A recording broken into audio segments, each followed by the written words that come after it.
السلام علیکم ویورز، ہمارے چینل پر خوش آمدید۔ میرا نام صبا ہے اور میرا تعلق لاہور سے ہے۔ لاہور میں ہمارا اپنا گھر تھا اور یہ گھر بہت سال پہلے میرے ابا نے بہت محنت سے بنایا تھا۔ میرے ابا کی کوئی نہ تو سرکاری نوکری تھی اور نہ ہی ان کا کوئی اپنا کاروبار تھا۔ وہ بس یہی محنت مزدوری کا کام ہی کرتے تھے اور بڑی مشکلوں سے انہوں نے ایک دکان بنائی تھی۔ اسی دکان سے ہمارا گزارا ہوتا تھا۔ شہر میں جگہ تو پہلے سے موجود تھی۔ میرے ابا نے پیسے جمع کر کے یہاں پر ہمارے رہنے کے لیے گھر بنا لیا۔ ہم لوگ 2 ہی بہن بھائی تھے۔ میرا بھائی مجھ سے بڑا تھا اور میں چھوٹی۔ جہاں تک ہوتا تھا میرے ابا ہم دونوں بہن بھائیوں کے لیے بہت کچھ کرنے کی کوشش کرتے۔ میری امی بیمار رہتی تھیں۔ ان کے دونوں گردے خراب تھے، جس کی وجہ سے ان کی طبیعت کچھ ٹھیک نہیں رہتی تھی۔ ہم لوگ اماں کا علاج کروا رہے تھے اور یہی چاہتے تھے کہ وہ جلد از جلد ٹھیک ہو جائیں، لیکن ایسا ہو نہیں پایا۔ اور جب میں 15 سال کی تھی اس وقت میری اماں کا انتقال ہو گیا اور اس کے بعد پورے گھر کی ذمہ داری میرے اوپر آ گئی۔ گھر کے سارے کام اماں نے مجھے پہلے ہی سکھا دیے تھے اور پھر ان کے جانے کے بعد میں نے بہت اچھے طریقے سے پورے گھر کو سنبھال لیا۔ لیکن جب جب میرے ابا مجھے اس طرح سے کام کرتے دیکھتے تھے تو انہیں اچھا نہیں لگتا تھا۔ اتنی چھوٹی عمر میں میرے اوپر اتنی ذمہ داری پڑ گئی تھی، جس کی وجہ سے میں نے اپنی پڑھائی بھی چھوڑ دی تھی۔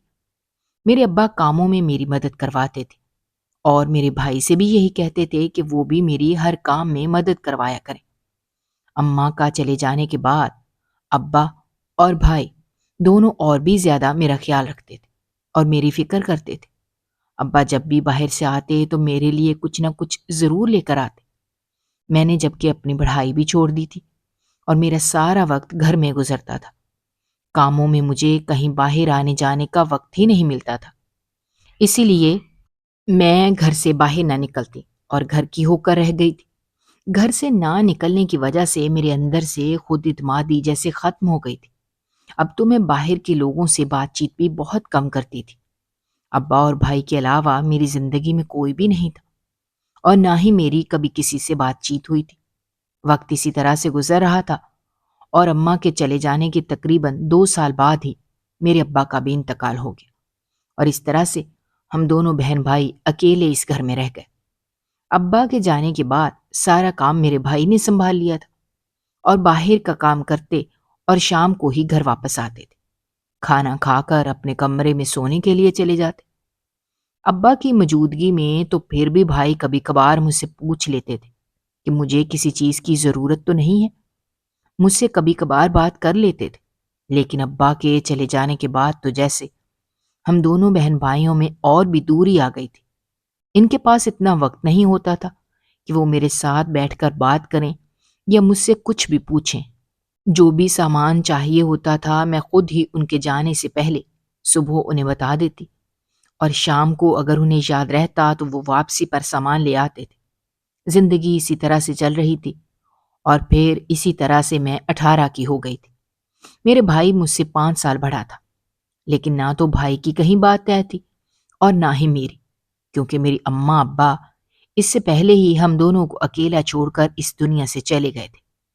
اب ہم دونوں بہن بھائیوں کے علاوہ اور ہماری زندگی میں کوئی بھی ہمارا اپنا نہیں تھا۔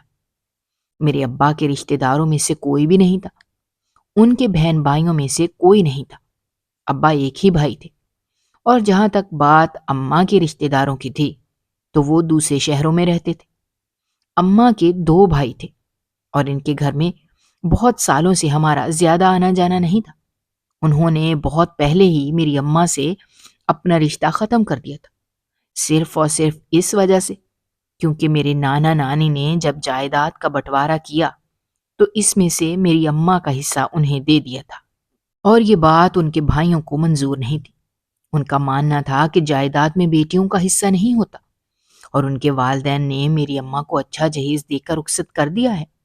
جائیداد میں سے ان کا کچھ حصہ نہیں بنتا، یہ ان بھائیوں کی ہے۔ اماں کے 2 بھائی تھے اور اماں ایک ہی بہن تھی، لیکن میرے نانا نانی نے اپنے بیٹوں کی بات نہیں مانی تھی۔ وہ اچھی طرح سے جانتے تھے کہ باپ کی جائیداد میں بیٹیوں کا حصہ ہوتا ہے اور میرے نانا میری ماں کا حصہ اپنے پاس رکھ کر یا پھر اپنے بیٹوں کے حوالے کر کے گناہگار نہیں ہونا چاہتے تھے۔ میرے نانا بہت ہی نیک اور پرہیزگار آدمی تھے، اور انہوں نے کبھی بھی اپنی زندگی میں کوئی غلط فیصلہ نہیں کیا تھا کہ جس سے کسی کا حق مارا جائے یا کسی کو نقصان پہنچے۔ اسی لیے اپنے بیٹوں کے لاکھ کہنے پر بھی انہوں نے اس بات پر ہاں نہ کی۔ میری اماں کا حصہ انہیں دے دیا، جس کی وجہ سے میری اماں کے دونوں بھائی ان سے ناراض ہو گئے تھے۔ انہوں نے اماں سے اپنا ہر رشتہ ختم کر دیا۔ جب تک میرے نانا نانی زندہ تھے تو وہ میری اماں سے ملنے کے لیے آتے جاتے رہتے تھے، لیکن اب ان کے انتقال کو بھی کافی سال گزر گئے تھے، تو اس لیے اماں کی طرف سے تو کوئی بھی رشتہ داری نہیں تھی، اور ابا تو تھے ہی ایک بھائی۔ دادا دادی کا بھی انتقال ہو گیا تھا، اسی لیے دور دراز کے رشتہ داروں کو ہم جانتے نہیں تھے، اور نہ ہی کسی کا ہمارے گھر آنا جانا تھا۔ اماں کے چلے جانے کے بعد محلے کی عورتیں گھر کا چکر لگا لیتی تھیں اور مجھ سے حال احوال پوچھ لیتی۔ وہ جانتی تھیں کہ بھائی تو سارا وقت اپنے کام میں لگے رہتے ہیں اور میں سارا دن گھر میں اکیلی رہتی ہوں۔ اسی لیے کچھ پرانے جاننے والی عورتیں تھیں جو گھر کا چکر لگا لیتی تھیں، اور اب انہوں نے یہی کہنا شروع کیا تھا کہ میرے بھائی کو ہم دونوں کے بارے میں کوئی فیصلہ کرنا چاہیے۔ بھائی خود بھی کوئی اچھی سی لڑکی دیکھ کر شادی کر لے، اور میرے لیے بھی کوئی مناسب سا رشتہ تلاش کریں، اور مجھے بھی میرے گھر رخصت کر دیں۔ محلے میں ہی خالہ بطول کا گھر تھا۔ وہ میری اماں کی بہت اچھی سہیلی تھی اور بہت ہی نیک اور اچھی عورت تھی۔ ہمارے گھر ان کا کافی آنا جانا تھا۔ ہر معاملے میں وہ میری بہت مدد کرتی تھی۔ انہوں نے مجھ سے کہا تھا کہ وہ بھائی سے اس بارے میں بات کریں گی۔ ان کی نظر میں کچھ رشتے ہیں، اگر میرے بھائی کو مناسب لگے تو وہ بات چلائیں گی اور ہم دونوں بہن بھائیوں کا رشتہ طے کروا دیں گی۔ وہ یہی چاہتی تھی کہ ہم دونوں بہن بھائی کی شادی ایک ساتھ ہو جائے۔ میں اس گھر سے رخصت ہو کر جاؤں تو میرے بھائی کی بیوی آ کر اس گھر کو سنبھال لے۔ اماں ابا تو رہے نہیں تھے جو ہمارے بارے میں سوچتے، شادی کے بارے میں سوچتے۔ ایسے میں ہم دونوں کو ہی اپنے بارے میں سوچنا تھا۔ مجھے تو اس بات پر کوئی اعتراض نہیں تھا۔ میں خاموش رہی اور خالہ بطول گھر سے چلی گئی، مجھے یہ کہہ کر کہ جب بھائی گھر ہوں گے تب وہ چکر لگائیں گی اور بھائی سے بات کریں گی۔ بھائی صبح سے جاتے تھے اور شام کو ہی گھر واپس آتے تھے۔ وہ دن تو اسی طرح سے گزرا تھا۔ اگلے دن خالہ بطول ہمارے گھر آئیں اور انہوں نے بھائی سے اس بات کا ذکر کیا، تو بھائی نے یہی کہا کہ ابھی ان کا اس بارے میں کوئی ارادہ نہیں ہے، ابھی میں چھوٹی ہوں اور ابھی وہ میری شادی کرنے کا ارادہ نہیں رکھتے۔ جب انہیں ٹھیک لگے گا تو وہ خالہ سے خود ہی بات کر لیں گے۔ بھائی کا جواب سن کر وہ خاموش ہو گئی اور خاموشی سے اپنے گھر چلی گئی۔ اس بات کو 2 ہفتے گزرے تھے جب بھائی نے آ کر مجھے ایک بہت بڑی خبر سنائی، جسے سن کر میں حیران رہ گئی۔ انہوں نے مجھ سے کہا کہ اسی ہفتے ان کا نکاح ہے۔ میں تو اس بات پر حیران تھی کہ اچانک سے ان کا نکاح کس کے ساتھ تھا۔ انہوں نے تو اس بات کا کبھی گھر میں ذکر ہی نہیں کیا تھا۔ تو بھائی نے مجھے ساری سچائی بتا دی۔ انہوں نے کہا کہ رخسانہ کو پچھلے 1 سال سے جانتے ہیں اور اسے پسند بھی کرتے ہیں۔ پچھلے ہفتے ہی رخسانہ کے گھر ان کی اماں سے ملنے کے لیے گئے تھے اور انہیں صاف بتا دیا تھا کہ ہمارے گھر میں کوئی بھی بڑا بزرگ نہیں ہے جو باقاعدہ طور پر ان کا رشتہ لے کر ان کے گھر جاتا۔ بھائی نے کہا کہ وہ رخسانہ کو بہت چاہتے ہیں اور اسے بہت خوش رکھیں گے۔ ساری باتیں سن کر رخسانہ کی ماں نے ہاں کر دی تھی، کیونکہ رخسانہ کا بھی باپ کا انتقال ہو گیا تھا اور یہ ان کا گھر تھا جس کے ایک حصے میں وہ خود رہتے تھے اور دوسرا حصہ کرائے پر دیا تھا جس سے ان کا گزارا ہوتا تھا۔ ان کی ماں نے بھی یہی مناسب سمجھا تھا کہ وہ سادگی سے اپنی بیٹی کو رخصت کر دیں گی، اور بھائی کے بارے میں انہیں سب کچھ پتا چل گیا تھا، اسی لیے انہوں نے کوئی اعتراض نہ کیا اور رشتہ پکا کر دیا۔ بھائی نے بھی مجھ سے یہی کہا کہ وہ اپنے چند دوستوں کو ساتھ لے کر جائیں گے اور مجھے اپنے ساتھ لے جائیں گے۔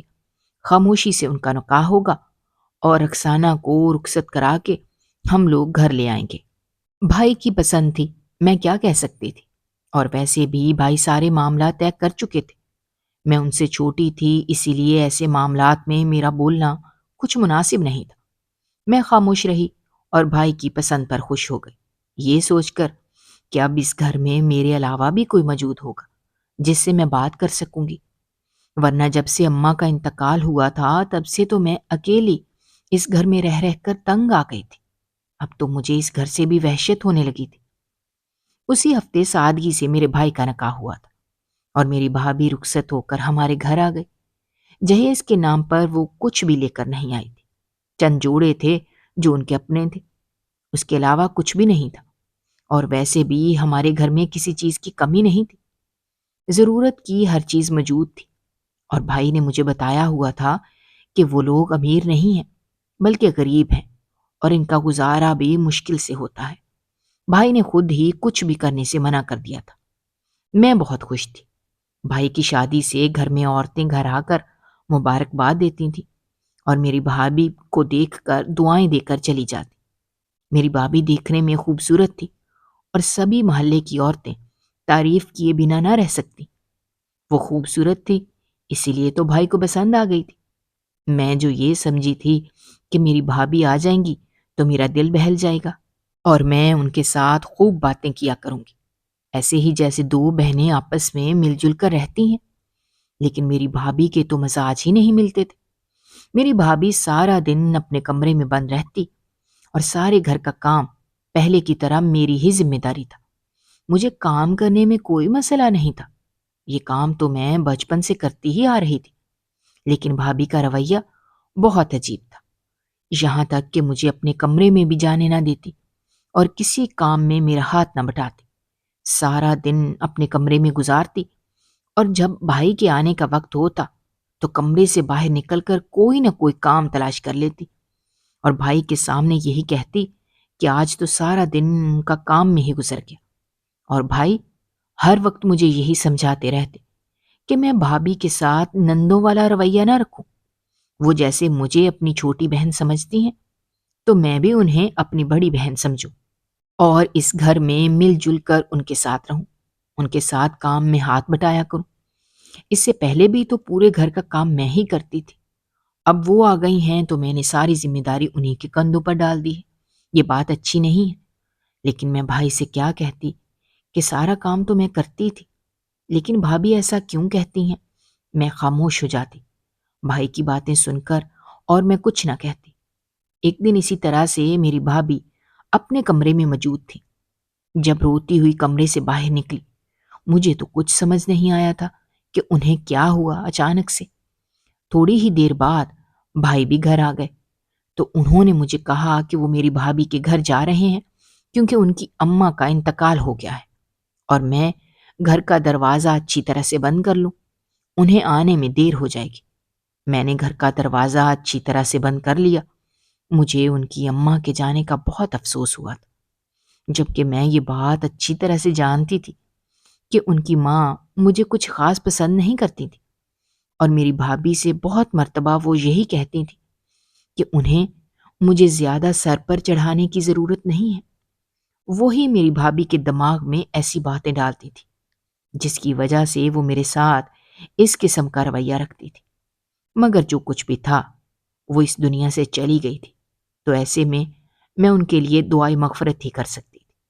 وہ دن تو اسی طرح سے گزرا، صبح سے شام ہو گئی اور ابھی تک گھر بھی کوئی نہیں آیا تھا۔ جب خالہ بطول کو اس بات کا علم ہوا تو وہ رات کو میرے پاس آ گئی۔ رات وہ میرے پاس رکی تھی اور اگلے دن بھائی بھابھی گھر واپس آئے تو ان کے ساتھ بھابھی کا بھائی بھی تھا جو کہ معذور تھا، اور اب ان کی ماں کا کیونکہ انتقال ہو گیا تھا، اس لیے میری بھابھی اپنے بھائی کو بھی اپنے ساتھ اسی گھر میں لے آئی۔ انہوں نے کہا کہ وہ اپنے بھائی کو اس گھر میں اکیلا نہیں چھوڑ سکتی، آج سے ان کا بھائی اسی طرح اسی گھر میں ہمارے ساتھ رہے گا۔ پہلے تو بھائی کو اس بات پر تھوڑا سا اعتراض تھا کیونکہ ان کا بھائی چل نہیں سکتا تھا، سارا وقت گھر میں ہی گزارتا تھا اور ایسے میں بھی گھر پر ہی موجود ہوتی تھی۔ لیکن بھابھی نے یہ کہا کہ اگر میرے بھائی کو ان کے بھائی کے اس گھر میں رہنے سے کوئی بھی پریشانی ہے تو وہ اپنے بھائی کو لے کر اپنے ہی گھر میں رہیں گی۔ اب بھائی ایسا بھی نہیں چاہتے تھے کہ بھابھی اس طرح سے ناراض ہو کر گھر سے چلی جائیں، اسی لیے بھائی نے ہاں کر دی اور ان کے بھائی کو بھی اسی گھر میں لے آئے۔ اب وہ کوئی چھوٹا بچہ بھی نہیں تھا، نوجوان اور عمر میں شاید مجھ سے 2-3 سال بڑا ہی ہوگا۔ گھر میں سے ایک کمرہ میری بھابھی نے اپنے بھائی کو دے دیا تھا۔ میں تو پہلے ہی اپنے بھائی کے آسرے پر زندگی گزار رہی تھی۔ اماں ابا تو رہے نہیں تھے۔ اب اس گھر میں میری کہاں چلتی تھی؟ میری بھابھی اپنی مرضی کرتی تھی اور میں خاموش ہو جاتی۔ اب جب سے ان کا بھائی اس گھر میں آیا تھا، تب سے میرے لیے تو زندگی مشکل سی ہو گئی تھی، کیونکہ ان کا بھائی اپنے کمرے تک محدود نہیں رہتا تھا۔ وہ کمرے سے باہر نکل کر صحن میں بیٹھ جاتا اور اپنی چھڑی کے سہارے سے پورے گھر میں ایسے گھومتا جیسے اس کا اپنا گھر ہے۔ اس کی اسی حرکت کی وجہ سے مجھے اپنے کمرے تک محدود ہونا پڑا۔ میں چھپ چھپ کر اپنے ہی گھر میں رہتی تھی اور اپنے کمرے سے باہر نہ نکلتی۔ سارے گھر کے کام جلدی جلدی ختم کر کے میں اپنے کمرے میں بند ہو جاتی اور بھائی کے گھر واپس آنے تک میں وہیں پر اپنا سارا وقت گزارتی۔ مجھے تو ایسے لگتا تھا کہ جیسے میں کسی قید میں ہوں۔ اپنے ہی گھر میں اب میں پہلے کی طرح پرسکون اور آزادی سے زندگی نہیں گزار سکتی تھی۔ مجھے ہر وقت اپنے اوپر ایک بڑا سا دوپٹہ لپیٹ کر رکھنا پڑتا، کیونکہ ذرا سا بھی دوپٹہ میرے سر سے اترتا تو میری بھابھی مجھے ڈانٹنا شروع کر دیتی کہ اس گھر میں اب ان کا بھائی بھی رہتا ہے، مجھے اس بات کا خیال رکھنا چاہیے۔ میں ان کی باتیں سن کر خاموش ہو جاتی اور بھائی سے اس بارے میں کچھ نہ کہتی۔ ایک دن میری بھابھی نے ایسی بات کہی جسے سن کر میں بہت گھبرا گئی۔ میری بھابھی نے اعلان کیا کہ وہ میری شادی اپنے اس معذور بھائی سے کرنا چاہتی ہیں، اور میں یہ بات بھی اچھی طرح سے جانتی تھی کہ میری بھابھی جب ایک مرتبہ کچھ سوچ لیتی تھی تو وہ کر گزرتی تھی، اور جہاں تک بات بھائی کو راضی کرنے کی تھی تو وہ کسی نہ کسی طریقے سے بھائی کو راضی کر ہی لیں گی، جبکہ میں اس لڑکے سے شادی نہیں کرنا چاہتی تھی۔ وجہ یہ نہیں تھی کہ وہ ایک چھڑی کے سہارے چلتا تھا یا معذور تھا، بلکہ وجہ یہ تھی کہ وہ لڑکا مجھے کچھ پسند نہیں تھا۔ اس کے دیکھنے کا انداز مجھے ٹھیک نہیں لگتا تھا، اسی لیے تو میں اس کی موجودگی میں اپنے کمرے تک محدود ہو گئی تھی۔ مجھے اس کے سامنے جانا بالکل بھی پسند نہیں تھا۔ اس کی نظروں سے مجھے عجیب الجھن محسوس ہوتی تھی، اور اب میری بھابھی نے صاف اعلان کر دیا تھا کہ وہ میری شادی اس سے کروانا چاہتی ہیں۔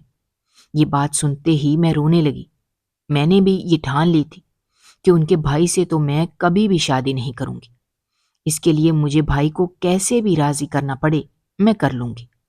میں کسی سے بھی شادی کرنے کے لیے راضی ہو سکتی تھی، لیکن ان کے بھائی سے شادی بالکل نہیں کرنا چاہتی تھی۔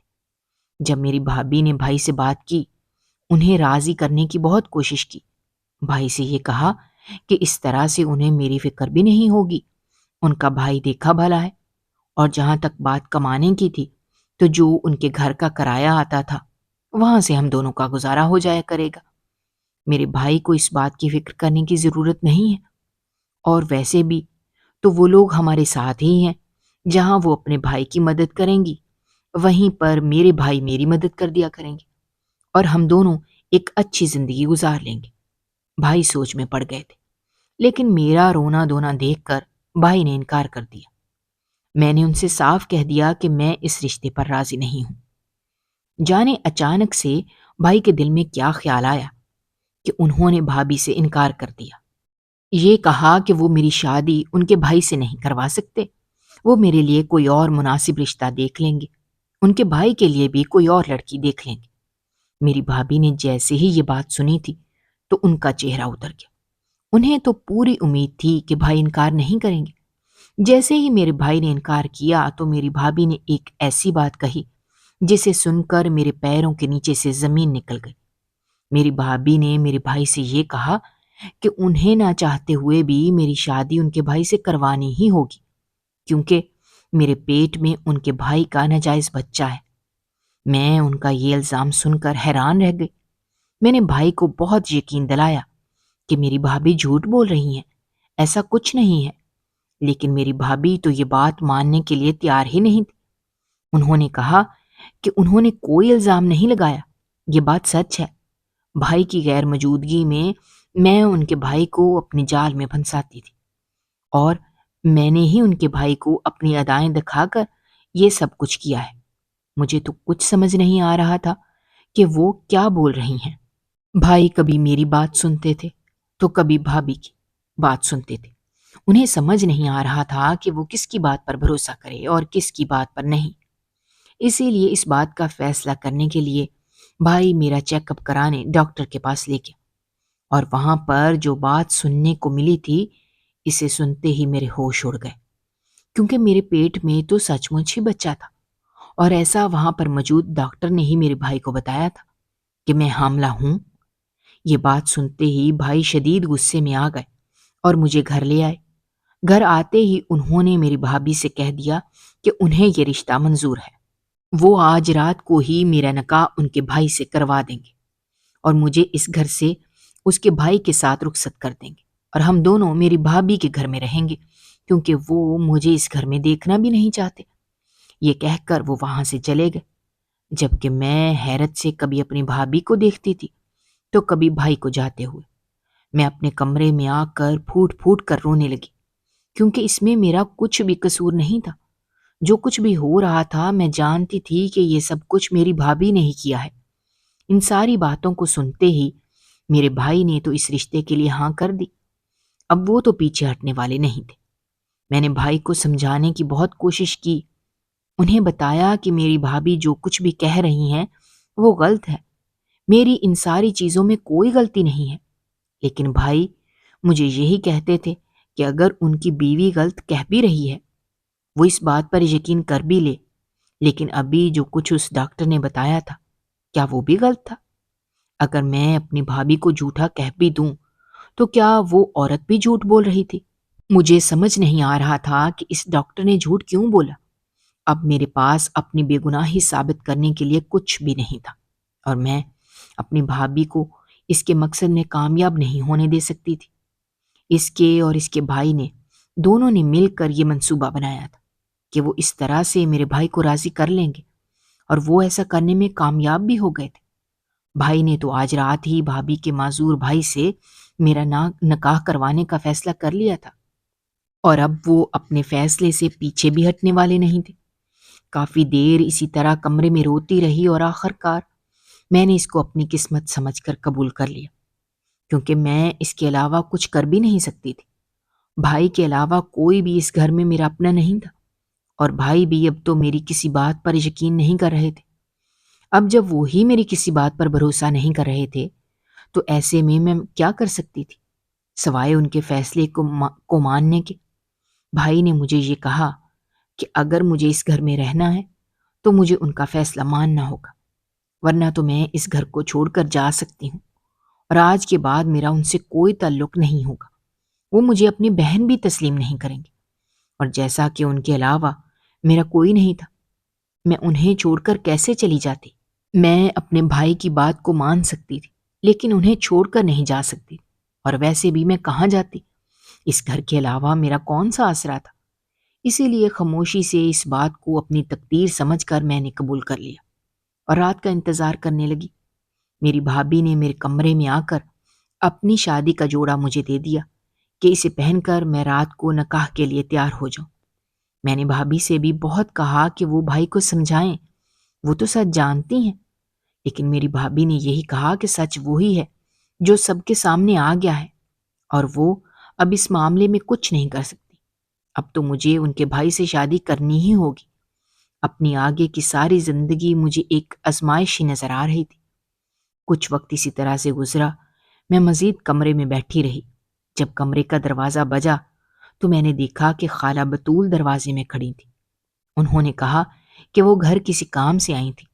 جب بھائی سے پتہ چلا کہ وہ میرا نکاح میری بھابھی کے بھائی سے کروانے والے ہیں، اسی لیے بھائی سے وہ یہ کہہ کر آئی ہیں کہ مجھے نکاح کی مبارکباد دے دے، اور کیونکہ وہ مجھے اپنی بیٹی مانتی تھی، اسی لیے اس نکاح کے موقع پر وہ مجھے کچھ نہ کچھ دینا چاہتی ہیں۔ اسی لیے بھائی سے یہ بہانہ کر کے وہ میرے کمرے میں آئی، اور انہوں نے مجھ سے ساری کہانی پوچھی۔ کیونکہ میں دیکھنے میں خوبصورت بھی تھی اور کم عمر تھی، تو وہ حیران تھیں کہ بھائی کو کیا سوجی کہ میرا نکاح اپنے معذور سالے سے کروانے چلے تھے۔ تو میں نے بھی کسی چیز کو چھپائے بغیر ساری کہانی انہیں کھل کر بتا دی۔ میں جانتی تھی کہ ایک وہی ہیں جو میری ہمدرد ہیں، اور وہ میری بات کو ضرور سمجھیں گی۔ میں نے خالہ کو بتا دیا کہ یہ سب کچھ مجھے نہیں معلوم کہ کیسے ہو رہا ہے، اس میں میری کوئی غلطی نہیں ہے، میں بے قصور ہوں اور مجھے بنا کسی قصور کے سزا سنائی جا رہی ہے، اور بھائی بھی میری بات ماننے کے لیے تیار ہی نہیں ہے۔ خالہ میری بات سن کر کسی گہری سوچ میں پڑ گئی۔ اس کے بعد انہوں نے میرے سر پر ہاتھ رکھا اور یہ کہا کہ مجھے فکر کرنے کی ضرورت نہیں ہے، وہ مجھے کبھی بھی ایسی سزا کاٹنے نہیں دیں گی جس کی میں حقدار ہی نہیں ہوں، اور کبھی بھی میری شادی اس معذور لڑکے سے نہیں ہونے دیں گی۔ میں حیران تھی کہ خالہ کیا کہہ رہی تھی۔ بھائی نے بھی یہ فیصلہ کر دیا تھا اور اب سے تقریباً کوئی 2 گھنٹے بعد میرا نکاح تھا۔ ایسے میں شاید وہ مجھے تسلی دینے کے لیے یہ سب کچھ کہہ رہی ہیں، مگر خالہ نے کہا کہ میں خاموشی سے اس جوڑے کو پہن کر تیار ہو جاؤں اور باقی سب کچھ میں ان پر چھوڑ دوں۔ انہیں مجھ پر پورا بھروسہ ہے، وہ جانتی ہیں کہ میں کچھ بھی غلط نہیں کر سکتی۔ خالہ کی دی ہوئی ہمت اور حوصلہ ہی تھا کہ میں خاموشی سے وہ جوڑا پہن کر تیار ہو گئی۔ کچھ دیر اسی طرح سے گزری تھی جب نکاح کا وقت آیا اور خالہ میرے کمرے میں آئیں اور انہوں نے ایسی بات کہی جسے سن کر مجھے سمجھ ہی نہیں آ رہا تھا کہ مجھے خوش ہونا چاہیے یا پھر حیران ہونا چاہیے۔ خالہ نے مجھ سے کہا کہ انہوں نے یہاں سے جانے سے پہلے ہی میرے بھائی سے یہ کہہ دیا تھا کہ اگر انہیں آج کے دن ہی اپنی بہن کی شادی کرنی ہے اور اسے رخصت کرنا ہے تو پھر وہ میرا رشتہ لینے کے لیے تیار ہیں۔ جبکہ میرا بھائی یہ بات سن کر حیران تھے کہ خالہ یہ کیا کہہ رہی تھی، سب کچھ جانتے بوجھتے بھی اپنے بیٹے کے لیے میرا رشتہ مانگ رہی تھی۔ تو خالہ نے یہی کہا کہ انہیں کسی بات سے کچھ مسئلہ نہیں ہے، کوئی اعتراض نہیں ہے، وہ اپنے اکلوتے اور قابل بیٹے کے لیے میرا رشتہ لینے کے لیے تیار تھی، اور انہوں نے میرے بھائی کو اس بات پر راضی بھی کر لیا، کیونکہ میرے بھائی کو تو اس بات سے مطلب تھا کہ میں رخصت ہو جاتی اور اس گھر سے چلی جاتی۔ ایسے میں اب میرا نکاح ان کی بیوی کے معذور بھائی سے ہوتا یا کسی اور سے، انہیں اس سے کوئی مطلب نہیں تھا۔ اپنی بیوی کے بھائی سے تو وہ میرا نکاح اس لیے کروا رہے تھے کیونکہ انہیں ایسا لگتا تھا کہ اب کوئی اور مجھ سے شادی کرنے کے لیے تیار نہیں ہوگا۔ جب خالہ نے اپنے بیٹے کے رشتے کی پیشکش کی تو بھائی فوراً سے مان گئے۔ پہلے تو وہ حیران ہوئے تھے لیکن انہوں نے ہاں کر دی، جبکہ میری بھابھی، وہ تو اس بات پر حیران تھیں کہ یہ سب کچھ کیا ہو رہا ہے۔ میری بھابھی نے بھی خالہ کو بہت روکنے کی کوشش کی، انہیں جانے میرے بارے میں کیا کچھ کہا اور یہ کہا کہ وہ کیسی لڑکی کو اپنی بہو بنانے جا رہی ہیں، کیا وہ میری اصلیت نہیں جانتی؟ جبکہ خالہ نے یہی کہا کہ وہ میرے بارے میں سب کچھ جانتی ہیں، اسی لیے تو انہوں نے اپنے بیٹے کے لیے میرا انتخاب کیا ہے۔ اب جب کہ خالہ راضی تھیں تو بھائی نے بھی ہاں کر دی، اور اب وہ مجھے یہی بتانے کے لیے آئی تھی مجھے فکر کرنے کی ضرورت نہیں ہے، میرا نکاح بھابھی کے بھائی سے نہیں بلکہ ان کے بیٹے سے ہے۔ خالہ، بیٹے کے بارے میں اچھی طرح سے جانتی تھی، وہ ایک پڑھا لکھا اور اچھا انسان تھا، کبھی کبھار میں ان کے گھر جاتی تو میرا ان سے سامنا ہو جاتا تھا۔ خالہ نے مجھے بتایا کہ وہ پہلے بھی اس رشتے کے بارے میں بات کرنا چاہتی تھیں، لیکن بھائی نے انہیں یہ کہہ دیا کہ ابھی وہ میری شادی نہیں کرنا چاہتے، اسی لیے وہ خاموش ہو گئی تھی۔ لیکن اب جو کچھ میری زندگی میں ہو رہا تھا انہیں یہی بہتر وقت سمجھا تھا اور نکاح کے لیے کہہ دیا۔ اسی دن اسی رات میرا نکاح خالہ کے بیٹے سے ہو گیا، جبکہ میری بھابھی اور ان کے بھائی کا منصوبہ ناکام ہو گیا تھا۔ میں رخصت ہو کر اپنے سسرال آ گئی، جبکہ خالہ کا کہنا تھا کہ وہ جانتی ہیں یہ سب کچھ میری بھابھی نے کیا ہے اور اب وہ ان کا چہرہ بے نقاب ضرور کریں گی۔ کسی کی بیٹی پر اتنا بڑا الزام لگانا کوئی چھوٹی بات نہیں ہے، اور وہ میرے بھائی کے سامنے میری بے گناہی بھی ضرور ثابت کریں گی۔ وہ مجھے بچپن سے جانتی تھی، میں تو کبھی اپنے گھر سے باہر نہیں نکلی تھی اور میرے مزاج سے بھی وہ اچھی طرح سے واقف تھی۔ اسی لیے اگلے ہی دن خالہ مجھے اپنے ساتھ لے کر اسپتال گئیں اور وہاں سے دوبارہ چیک اپ کروایا تو ڈاکٹر نے سب سچ بتا دیا کہ ایسا کچھ نہیں ہے، میں حاملہ نہیں تھی۔ اس کا مطلب یہ تھا کہ پہلے والی ڈاکٹر نے ہم لوگوں سے جھوٹ بولا تھا، لیکن اس نے ایسا کیوں کیا؟ جب ہم اس کے پاس گئے اور خالہ نے اسے چند پیسوں کا لالچ دیا تو اس نے سب کچھ بتا دیا۔ اس نے کہا کہ وہ میری بھابھی کی بہت اچھی سہیلی ہے اور میری بھابھی نے ہی اسے یہ جھوٹ بولنے کے لیے کہا تھا۔